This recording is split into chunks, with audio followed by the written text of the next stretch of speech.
हंसाने वाला जब खुद रोने लगे तो समझ लीजिए मामला गंभीर है। एक्टर राजपाल यादव का हालिया विवाद केवल एक कानूनी लड़ाई नहीं है, बल्कि उस लोन के दलदल की चेतावनी है जिसमें आज भारत का हर दूसरा मध्यम वर्गीय परिवार धंसता जा रहा है। दिखावे की दुनिया और अभी खरीदो और बाद में चुकाव के कल्चर ने हमें लोन की आदत डलवा दी है। ये आदत कितनी खतरनाक है, इसकी एक मिसाल है एक्टर राजपाल यादव का जेल जाना। इस घटना के बाद आपके मन में तमाम सवाल उठ रहे होंगे कि क्या लोन लेना इतना मुश्किल है? क्या लोन चुकाना उससे भी ज़्यादा मुश्किल होता है क्या? और सबसे बड़ा सवाल ये उठ रहा होगा आपके मन में राजपाल यादव की घटना को देख करके कि क्या लोन नहीं चुकाने पर जेल भी जाना पड़ सकता है? ऐसे तमाम सवाल का जवाब दूंगा, क्योंकि ये सवाल आपसे जुड़ा हुआ है। ये सवाल हर ज़रूरतमंद से जुड़ा हुआ है जो अपनी ज़रूरतों को पूरा करने के लिए बैंक के दरवाजे खटखटाता है, बैंक से लोन लेता है अपने सपने पूरे करने के लिए। उस सपने की हकीकत बयां करूंगा, लेकिन सबसे पहले समझिए उस सपने का यानी लोन का पूरा गणित आखिर क्या है। मान लीजिए आपको किसी चीज़ की ज़रूरत पड़ गई और इसके लिए आपने 10 लाख रुपए का पर्सनल लोन ले लिया किसी बैंक से और कहा कि भाई साहब 10 लाख रुपए का लोन ले रहा हूं, 2 साल यानी 24 महीने में आपको चुका दूंगा। हर बैंक 1-2% ऊपर नीचे कर दें तो औसतन 14% आपसे ब्याज लेता है पर्सनल लोन पे। तो मान लिया जाए आपने 10 लाख रुपए का लोन लिया 24 महीने में चुकाने का वादा करके, तो बैंक आपसे अगर 14% का ब्याज चार्ज करता है तो आपकी EMI पता है कितनी बनेगी?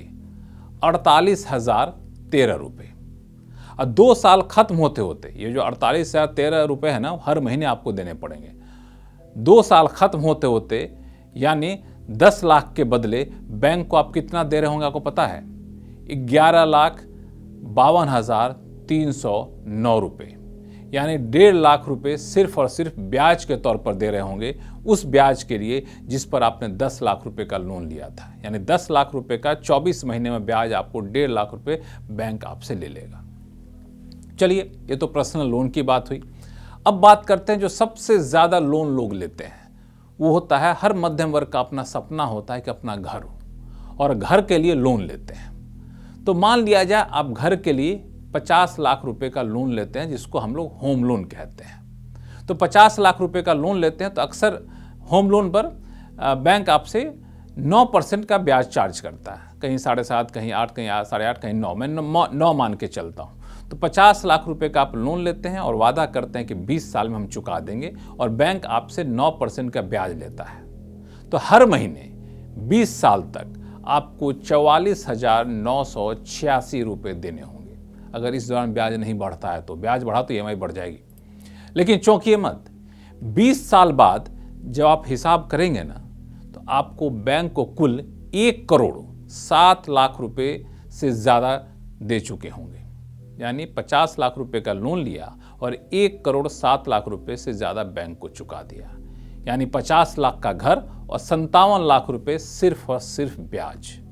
इसको अगर ज़्यादा मोटी भाषा में समझेंगे ना, तो आपने एक घर लिया अपने बदले, यानी एक घर आप खुद के लिए खरीदते हैं, तो 1 से सवा घर आप बैंक के लिए खरीद लेते हैं। ये है हिसाब किताब। और इसमें भी ध्यान दीजिएगा, ये बैंक में जो होम लोन लेते हैं ना, इसकी बड़ी बारीकी चीज़ होती है। आपको बता दूं, जो EMI मैं कह रहा था 48,000 रुपये देने पड़ेंगे, तो शुरू के कई साल तक, 20 साल की जब लोन लेते हैं 10 साल तक उस EMI में आपका ब्याज ज़्यादा होता है और मूलधन प्रिंसिपल अमाउंट कम होता है।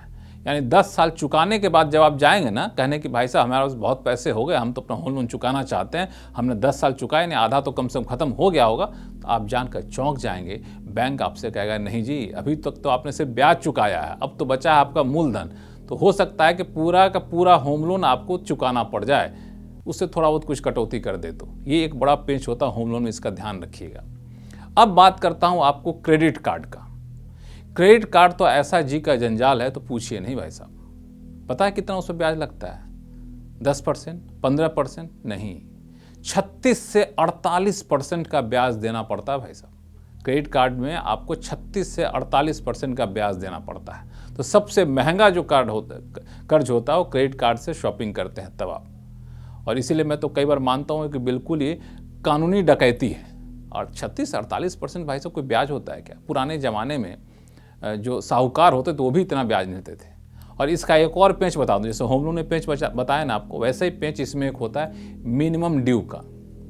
जब आप महीने में आखिर तारीख में जाएंगे, जब ड्यू डेट आएगा, तो आपसे कहा जाए कि पूरा अमाउंट पे चुकाना चाहते हैं, मिनिमम ड्यू अमाउंट चुकाना चाहते हैं। यानी मान लिया जाए आपको 2 लाख की शॉपिंग कर ली, तो कहेगा आप 15-20 हज़ार चुका दीजिए, बाकी अगले महीने चुका दीजिए। आप बड़े खुश हो जाएंगे, जी चलो मिनिमम ड्यू वाला अमाउंट 10-15 हज़ार चुका देते हैं, बाकी पैसा बाद में चुका लेंगे। लेकिन ऐसा नहीं है। दरअसल 5% जो मिनिमम ड्यू चुकाकर आप निकल लेते हैं कि 95% जो है बाकी हम चुकाते रहेंगे, तो उसी पर आपको लगता है 36 से 42% का सालाना ब्याज। कितना महंगा पड़ता है आप सोच सकते हैं। तो ये तो रहा लोन का हिसाब किताब।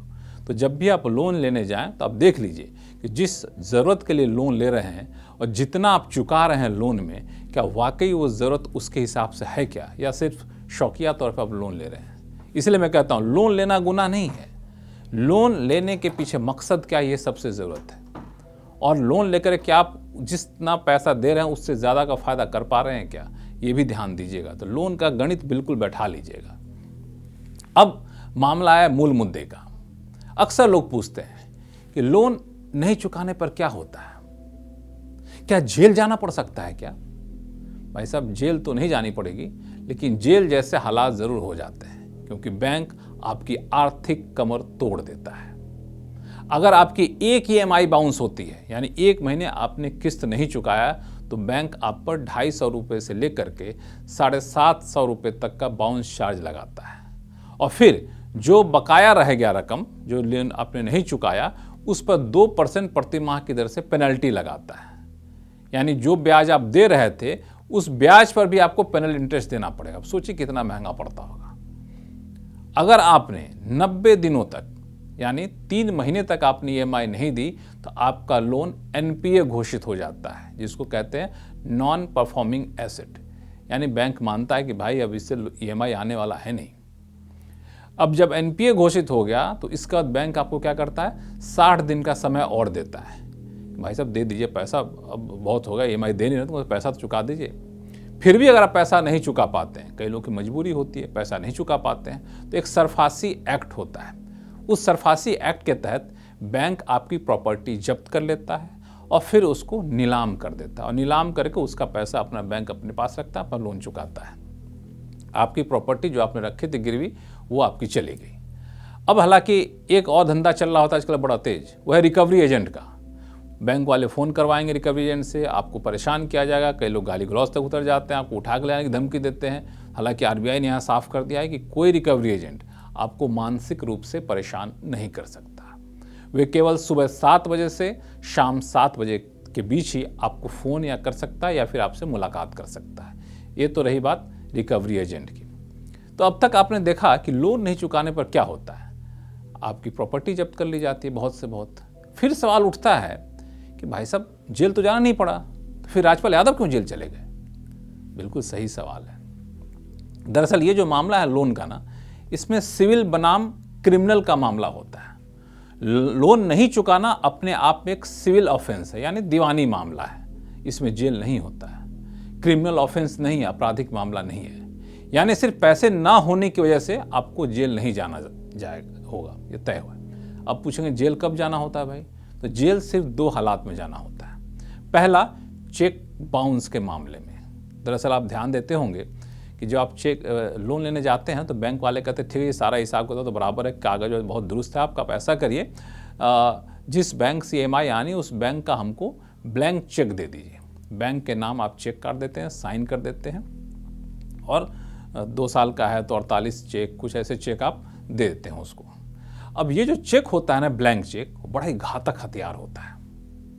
अगर आपने सिक्योरिटी के तौर पे चेक दे दिया और बैंक वाले ने उस चेक को जमा कर दिया कि आपके खाते से पैसा लेना है इस चेक के जरिए, और अगर चेक बाउंस हो जाता है तो बैंक क्रिमिनल केस कर सकता है, क्योंकि चेक बाउंस होना अपने आप में क्रिमिनल ऑफेंस है, सेक्शन 138 के तहत, सेक्शन 138 के तहत। और इसके तहत चेक बाउंस होने पर आपको 2 साल की जेल का सजा का प्रावधान है। यह एक क्रिमिनल ऑफेंस होता है, यानी आपराधिक मामला माना जाता है। इसमें 2 साल की जेल हो सकती है या चेक की राशि का दोगुना जुर्माना देना पड़ सकता है। जितने का चेक लगा उसका दोगुना जुर्माना आप भरिए। और ये मामला बहुत बढ़ता जा रहा है भाई साहब। अब भारत के जितनी भी अदालत हैं वहाँ पे इस समय चेक बाउंस से करीब 33 लाख मामले पेंडिंग हैं और इनमें से हजारों लोग तो अभी जेल पहुँच चुके हैं। एक दूसरा भी मामला होता है लोन के मामले में, जब आपको जेल जाना पड़ सकता है। अगर आपके पास पैसे हैं फिर भी आप नहीं दे रहे हैं या फिर आपने फर्जी दस्तावेज देकर लोन ले लिया है, तो पुलिस यहाँ पर आपको इंडियन पीनल कोड, जिसको भारतीय न्याय संहिता कहते हैं, उसके तहत मामला दर्ज कर सकता है और फिर आपको जो है सो जेल जाना पड़ सकता है। पिछले 10 सालों में लोन डिफॉल्ट के लिए सीधे जेल जाने वालों की संख्या कोई वैसे आंकड़ा तो नहीं है, लेकिन चेक बाउंस के मामले में भारत की अदालतों में लाखों केस लंबित है। जैसा मैंने कहा 33 लाख से ज़्यादा मामलों पर अभी सुनवाई चल रही है। जेल जाने वालों में ज़्यादातर वो लोग होते हैं जो कोर्ट के समन का जवाब नहीं देते या चेक बाउंस के मामले में दोषी पाए जाते हैं या फिर बैंक की बातों को अनसुना कर देते हैं। तो ये सारी चीज़ें हैं जो आपको काफ़ी महत्वपूर्ण है, जिसको ध्यान देना हो। एक चीज़ और, आमतौर पर बैंक जेल भेजने के बजाय सेटलमेंट या संपत्ति को कुर्क देने को प्राथमिकता देता है कि भाई जेल जाने से क्या फ़ायदा, मामला निपटा दो। तो वो भी एक रास्ता होता है। अब इस पूरी कहानी को सुनने के बाद आपके मन में एक सवाल उठ रहा होगा, क्या लोन चुकाना वाकई मुश्किल काम होता है क्या, कि इतने सारे लाखों चेक पेंडिंग है, लोग जेल जा रहे हैं, हजारों लोग जेल जा रहे हैं। तो दरअसल वैसा है नहीं। आपको बताता हूँ लोन चुकाना मुश्किल कितने मामलों में होता है। पहले तो लोन जो लोग नहीं चुकाते हैं ना, उसको लोन डिफ़ॉल्ट कहते हैं। आरबीआई और अलग अलग बैंकों की जो रिपोर्ट आई है उसके मुताबिक 2025-26 के दौरान ग्रॉस एनपीए, जिसको नॉन परफॉर्मिंग एसेट करते हैं, लगभग 2.1% से लेकर के 2.5% के बीच है। इसका मतलब ये हुआ कि 100 लोग लोन लेते हैं, उसमें 2.5 लोग ऐसे होते हैं जो लोन नहीं चुका पाते हैं। यानी हर 100 में से 2 से 3 लोग अपना लोन समय पर नहीं चुकाते हैं, तो वो एनपीए हो जाते हैं। हालांकि जो रिटेल लोन होता है, जो पर्सनल लोन लेते हैं, कार लोन लेते हैं, होम लोन बात करते हैं, तो प्राइवेट बैंकों में अचानक से ऐसे लोन लेने वालों में डिफ़ॉल्ट होने की संख्या में काफ़ी तेज़ देखने को मिली है। यानी ये जो लोन लेते हैं लोग ना, वो काफ़ी ज़्यादा डिफ़ॉल्ट कर रहे हैं। और सबसे ज़्यादा डिफ़ॉल्ट जानते हैं कहाँ होता है? माइक्रो फाइनेंस के लोन में। क्योंकि यहाँ पे क्या होता है कि बहुत ज़्यादा इंटरेस्ट होता है। कई राज्यों में 90 दिनों से अधिक का बकाया का मामला जो है 4.8% तक पहुँच चुका है। क्रेडिट कार्ड जैसे लोन में डिफ़ॉल्ट की संभावना काफ़ी ज़्यादा होती है। हालांकि होम लोन के मुकाबले यहाँ ज़्यादा होती है। डिजिटल ऐप के जरिए जो लोन लेते हैं वहाँ भी काफ़ी ज़्यादा होती है। तो ये सारी चीज़ें हैं जहाँ पे लोन काफ़ी ज़्यादा होती है। अब माइक्रो फाइनेंस की स्थिति में देखने को मिला है कि पर्सनल लोन लेने वालों की संख्या जो है 400% बढ़ी है। आरबीआई कह रहा है बड़ा खतरनाक मामला भाई, इतना ज़्यादा लोग लोन ले रहे हैं तो पता नहीं क्या कर लेंगे। हालांकि सबसे कम डिफ़ॉल्ट पता है कहाँ होते हैं लोग, जहाँ बिल्कुल मुस्तैदी से लोन चुका देते हैं, वो होता है होम लोन में। होम लोन में सबसे कम डिफ़ॉल्ट होता है। दरअसल व्यक्ति अपना सिर छुपाने की छत खोने से बहुत डरता है, तो किसी न किसी तरीके से अपना वो चुका ज़रूर देता है लोग। तो होम लोन को लेकर के लोगों में बहुत चिंता नहीं है ना, तो बैंकों में चिंता होती है। पर्सनल लोन को लेकर के थोड़ी चिंता बैंकों में है। और अभी आरबीआई ने सभी बैंकों को चेतावनी दी है कि पिछले 10 सालों में पर्सनल लोन लेने वालों की संख्या में 398% की बढ़ोतरी देखने को मिली है। और ये जो बढ़ोतरी है वो अपने आप में काफ़ी खतरनाक है और डर है कि शायद ये लोग डिफ़ॉल्ट ना कर जाएं, तो सतर्क रहिएगा। तो बैंक वालों को कह दिया गया है। तो आप में से किसी ने पर्सनल लोन लिया है तो हो सकता है कि बैंक वाले समय पर नज़र रखें, कोई एक भी ईएमआई डिफ़ॉल्ट हो तुरंत पूछेंगे भाई साहब क्या माजरा है, चुका रहे हैं कि नहीं चुका रहे हैं। तो पर्सनल लोन लेने वालों के ऊपर डिफ़ॉल्ट होने का खतरा काफ़ी ज़्यादा होता है। लेकिन अंतिम बात मैं जो बताना चाहूँगा कि लोन लेना चाहते हैं तो लीजिए, लोन लेना बिल्कुल भी बुरी बात नहीं है, लेकिन लोन उतना ही लीजिए जितने को आप चुका सकें। तो एक फार्मूला होता है कि आपको जितनी आमदनी होती है ना, उसका 30 से 40% से ज़्यादा आपका ईएमआई नहीं जाना चाहिए। उससे ज़्यादा जा रहा है तो आप बिल्कुल डेंजर जोन में हैं। तो आप तय कर लीजिए कि लोन अगर लेना है तो कितना लोन लेना है और लोन लेने की ज़रूरत आखिर कितनी है।